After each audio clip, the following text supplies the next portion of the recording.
I don't know what you think about revenge. I always used to believe that revenge is a sign of weakness, that strong people forgive while weak people seek revenge. I believed that with all my heart for my entire life.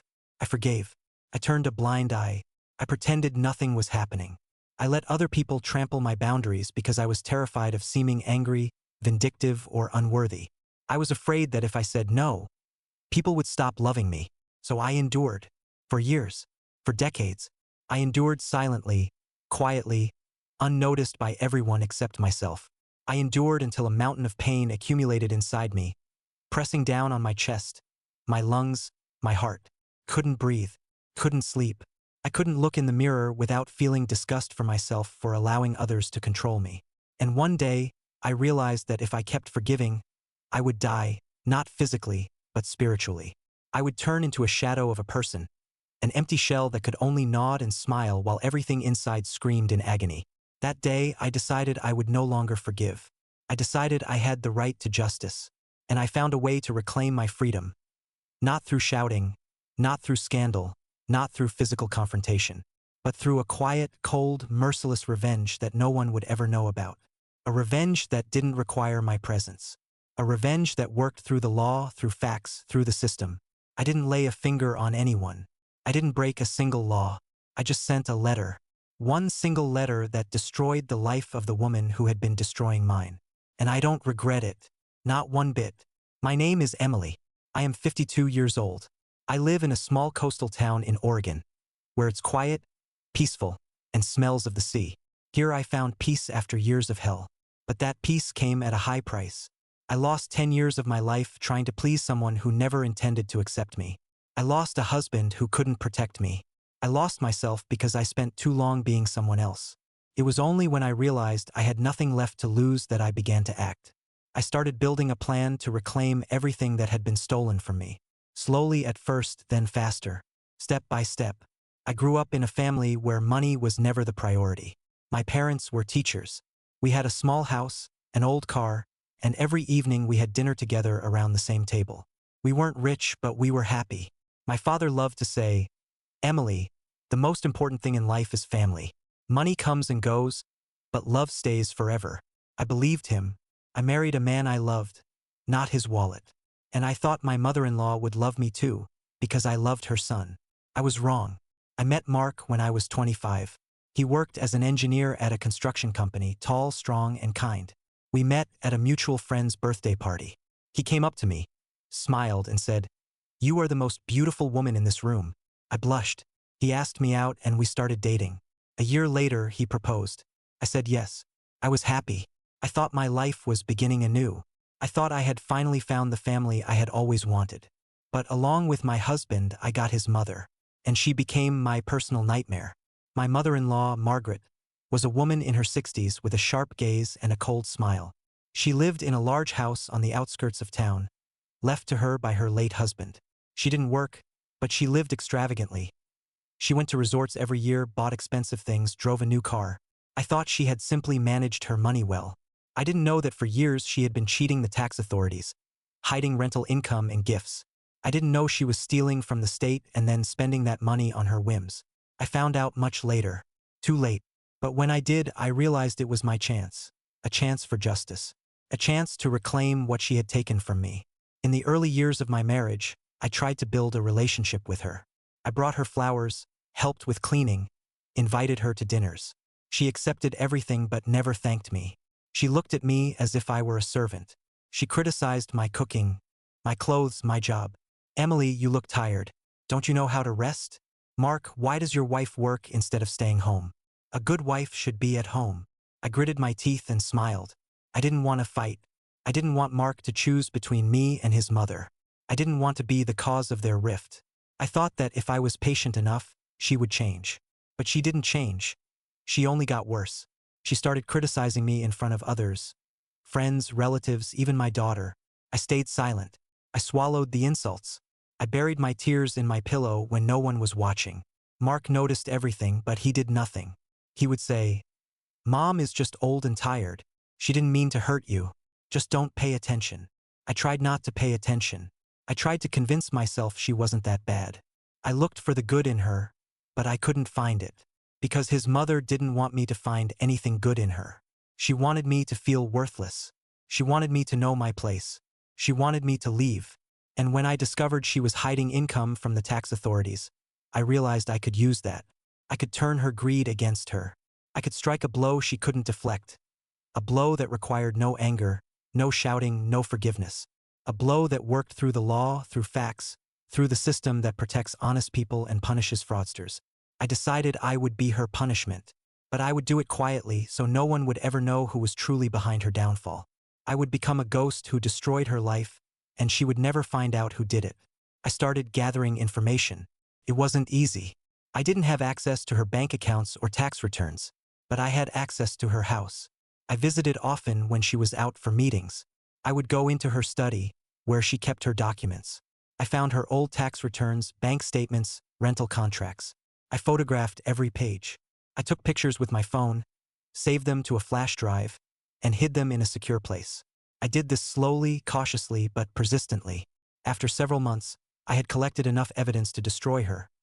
Proof that she had evaded taxes for 10 years, that she had hidden rental income, received benefits she wasn't entitled to, and spent money as if it belonged only to her. I knew the tax authorities didn't forgive such things. I knew she faced a huge fine and possibly criminal prosecution. And I knew I would be the one to push her into that abyss. Not with anger, not with hatred, but with the simple sense that it was the right thing to do. The only way to protect myself and my daughter from her poison. I wrote an anonymous letter. I didn't sign my name. I simply sent all the evidence to the tax authorities. I included a brief cover letter explaining that I had become aware of this person's financial fraud and that I wanted them to investigate. I sent it by registered mail with return receipt. 2 weeks later, I received confirmation that the letter had been received. And I waited. I waited for the audit to begin. I waited for her to learn that her life was falling apart. I waited for her to realize that her greed, her lies, her cunning would not go unpunished. I didn't know how long it would take, but I was prepared to wait as long as necessary. For justice, I was ready to wait forever. During those weeks, I lived on edge. Every time the phone rang, my heart clenched. Every time the door opened, I thought the police had come. Couldn't sleep. Couldn't eat. I worried that my letter would be ignored, that my mother-in-law would find out about it, and about me. But I kept waiting. I repeated to myself that I had done the right thing, that I was defending myself, that I deserved justice. And I waited for karma to do its work, for the truth to prevail, for her to fall. And one fine day it happened. He had been working for me for 3 months. 3 months I looked at his face, which once was the most precious thing to me. 3 months I listened to his voice, which once whispered words of love to me. 3 months I breathed the same air as the man who shattered my heart into 1,000 pieces. And I felt nothing, no anger, no pain, no desire for revenge. I felt only coldness. The coldness I had created myself. The coldness that protected me from him. I didn't allow myself to see him as a person. He was just an employee, a function, a part of my mechanism. And I treated him accordingly. Every morning he brought me coffee. I didn't thank him. I just nodded and said, "Put it on the table." Every day he cleaned my studio after shoots. I never said thank you. I just gave new instructions. Tomorrow at 9 a.m. we have a meeting with partners. Prepare the room. Make sure there are enough chairs. Offer them coffee. I don't want them to wait. He did all this in silence. He never complained. He needed the money. I knew that. I knew he was unemployed, in debt, that he had lost his apartment. I knew he was desperately trying to hold onto this job. And I used his desperation as a tool, not to torment him, but to test myself. To see if I could be as cold as he had been with me. He started to suspect after a month. I noticed the way he looked at me. First with confusion, then with suspicion. He saw my profile and his face would tense up. He tried to remember where he had seen me before. He couldn't, because I had changed. I had become confident, successful, untouchable. I was no longer that naive girl who cried at night because of him. I was different. I was strong. And that confused him. One day he asked me, "Are you from Chicago? You have a familiar face." I looked at him and coldly replied, "I don't like to discuss my personal life. We have work to do." He apologized and never asked again. But I could see he kept searching for answers. He tried to get closer to me. He brought me not only coffee but small gifts. Cookies from the cafe, chocolate from the store. He tried to talk about something other than work. "You look nice today," he said once. I answered, "I always look nice, but that's not relevant to our work. Focus on your tasks." He fell silent. I could see the pain on his face. He felt my coldness. He didn't understand why I was like this, but he was afraid to ask. He was afraid of losing his job. He was afraid of ending up on the street without money. And I used his fear not for revenge but for control, to make him feel the way I once felt. Helpless, dependent, broken. But he didn't give up. He kept trying. One evening after work, he came up to me and said, "I know you don't like me. I don't know what I did wrong. But I want to apologize if I hurt you. I need this job. I don't want to lose it." I looked at him. His eyes were honest, almost pleading. He truly didn't understand who I was.